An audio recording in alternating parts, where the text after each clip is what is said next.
mutane kaza ka to kar ka yi dan Allah wanda kai yau ma ka guntule shi shine kar ka yi. Wai idan ka duba mutane fa har yanzu malam ba su san Allah ba. Allah wai dan Allah azumi nan waye ya saka? Allah madaukakin sarki ba shi yace ya ayyuhal ladina amanu kutiba alaykumus siyam kama kutiba alal ladina min qablikum la'allakum tattaquna walitukmilu al-iddata walitukabbiru Allah ala ma hadakum wa la'allakum tashkurun. Waye wanda ya saka kai azumi? Mawa kake yi? Lokacin da kace ba za ka yi ba da wa kake yi? To wallahi ya kamata mutanen mu su shiga hankalin su. Ma qadarullah haqqa qadarihi. Mutanen mu da yawa ba sa girmama Allah, ba su san girman Allah ba. Allah ba sa'anka bane, ya kamata ka san wannan. Shine. Allah ba sa'anka bane. Yau azumin nan da kake yi da Allah madaukakin sarki yace kai idan kai an ce maka Allah na da karuwa da wani abu ne a cikin azumin ka. Idan duk mutanen Najeriya sun hadu suka ce ba za su yi azumi ba, an ce maka Allah zai rabu da wani abu ne. Kai idan Allah madaukakin sarki yau gaba ɗaya yace dukkanin mu tafi mu je mu same shi. Wallahi ba wanda ya sai kara komiti da a cikin mu. Kuma idan ya so in ya sha yuzhibukum wa yati bi khalqin jadid, idan ya zo duka sai ya tattara mu, duk ya maida mu cikin kasa gaba ɗaya mu, duk in ya ce mu zama kasa babu wanda zai kara saka ɗaya cikin mu, kuma sai ya kawo mutanen da su zallan umarninsa za su bi. Kai kar kai ma yi azumin wanda kai ma a baya rushe shi ka gani akwai mala'iku 70,000 kullum za su shiga baitul ma'mur su fita ba za su kara dawowa ba har karshen duniya. Bautan Allah madaukakin sarki suke yi. Ka rushe wanda kai ka gani waye da asara shine ka gani waye da asara. Mutanen mu malam ba sa sanin me bakin su yake gaya musu. Qur'ani yana fada walau na sha'u la arainakahum fala araftahum bisimahum wala ta'rifannahum fi lahnil qawl. Allah yace da Allah ya so da zan gaya maka su amma zaka gane su da wasu siyam daga cikin alamun su. Ina fata an gane. Sai Allah yace wala ta'rifannahum fi lahnil qawl, da ka gane su ne cikin shaguben zancen su. A zo ana magana idan ba a ga wata ba za a cika azumi ce shi ba zai cika ba. To karka cika. Karka yi. Karka yi. Annabi bai taɓa yin azumi 30 ba. Annabi bai taɓa yin azumi 30 ba. Amma kuma annabin bari ka ji me yace akan azumin. In baka manta ba malam, a baya mun kai kusan shekara 10 muna azumi 29. Haka ne? Kafin muka fara nawa? Muka fara yin 30. Me ya sanar da kai wancan lokacin da annabi ya azumin ya yi ta yi ne a watannin 29 kamar yadda kai ma kai shekara 10 kana 29. Allah bai sa ya yi 30 ba. Amma me ya gaya maka? Me ya faɗa ma? Shine za ka je ka faɗa wa Allah, ka tsaya gabansa ka ce annabi bai azumi 30 ba. Ka je ka faɗa.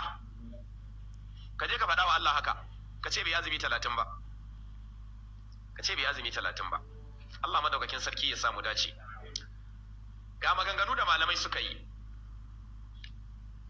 Malamai suna cewa azumin ganin watan Shawwal, manzo Allah sallallahu alaihi wa sallama ya faɗa yace sumu li ru'yatihi, ku yi azumi idan kun ga wata, wa afdiru li ru'yatihi, ku yi mene? Ku sha ruwa idan kun ga wata. Fa in gumma alaikum, idan ta buya muku, kaji in ji wa? In ji wanda ya zo da azumin. Shi ne waye? Manzon Allah sallallahu alaihi wasallam ya ce fa in gumma alaikum, idan azumin nan watan nan ta buya, fa akmilu iddata sha'aban 30. Ya ce ku cika watan sha'aban ku kai 30. In kun yi 30 washe gari ku yi sallah. In ji wa? In ji manzon Allah sallallahu alaihi wasallam. Sai ka zo kana cewa ba za ka yi ba. Kar ka yi. Wa ka raina? Ka girmama maganan wa? Ka walakanta maganan waye ne? Muttafaqun alaihi, wannan hadisin Bukhari da Muslim suka rawaito. To barka ci ka'idan yadda yake. Haris bin Hatib yake fada yace ahida ilaina rasulullahi sallallahu alaihi wasallam an nusika lirruya. Yace mun dauki alƙawari wa manzon Allah za mu yi lahiyan mu ko za mu sha ruwa ko za mu dauki azumi idan mun ga jinjirin wata. Fa illam narahu, idan ba mu gani ba, wa shahida adilin, sai aka samu shaidu mutum biyu gani ba, shaidu mutum biyu suka zo suka ce sun ga wata, aka musu me interview suka tsallake, to na sakna bi shahadati ma sai mu yi riko da mene da shaidar su. Da wannan yasa Abdullahi ibn Jibrin hafizahullah yake fada, yace yusbitu hilal ramadan bi ru'yati adrin wahidin. Idan aka ce ganin wata na Ramadan ne, mutum ɗaya idan ya ce ya gani, aka masa interview ya tsallake ya tabbata ya gani, ko da mace ce ita kaɗai ta ce ta gani kuma aka mata interview aka tabbata ta gani, to za mu yi azumi. Kun ji? Za mu yi azumi. Amma hilalu shawwal, amma a watan shawwal, fala yusbatu illa bi ru'yati shahidaini. Ba a ajiye azumi a Ramadana sai an samu ganin mutum biyu. Kun ji? Da ka ɗauki azumi mutum ɗaya idan ya gani za ka ɗauki azumi, amma mutum ɗaya ba zai ce ya gani a ajiye azumi ba. Me dalili akan haka? Na san ko kun riske rigima. Wuyan da ake sha yanzu yana iya yiwa ya ga duru-duru, shi ya gaji da azumin kuma yana da baki a masa interview kuma ya tsallake. To amma sai an samu wani irinsa ya gani. Ina fatan kun fahimta, kaga hikima na shari'a. To yanzu kai ka zo ka ce kai ba za ka yi azumin ba, ba za ka yi ba, baka san addini ba, baka san inda addini ya dosa ba, baka sani ba, sai tsamin baki a bakin hanya an yi magana ka ce ba za ka yi azumi 30 ba, kar ka yi shine ka bari ka gani waye da asara, shine ka bari ka gani waye da asara. Don haka sai ya ce ka ji azumi ba a ajiye azumi sai an samu mene bi ru'yati shahidaini adilaini, sai an samu shaidan mutum biyu adilai. Wa zalika min babil ihtiyat, yace an yi haka ne saboda mene a toshe kofan baraka a toshe ta. Saboda haka yanzu idan mutum ɗaya ce ya gani a Bauchi ba za a ɗauki maganarsa ba sai an tabbatar da cewa wani ya gani irinsa. Saboda haka karka ji mamaki dan sarkin musulmi an ce a Bauchi wani mutum ɗaya ya ga wata, an je an yi interview da shi amma ba a ce me na ba ku yi sallah gobe ba, saboda ba ku da ilimi ne, shi yasa kuke zagin sa.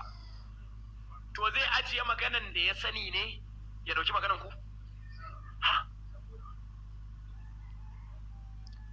Saboda haka ya kamata mu zama wayayyu akan addini, kanmu ya zama abu da yake akan addini.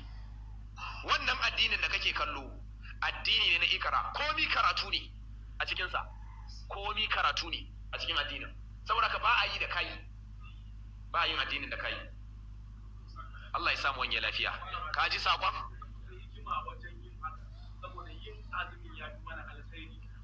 Akan ajiye shi.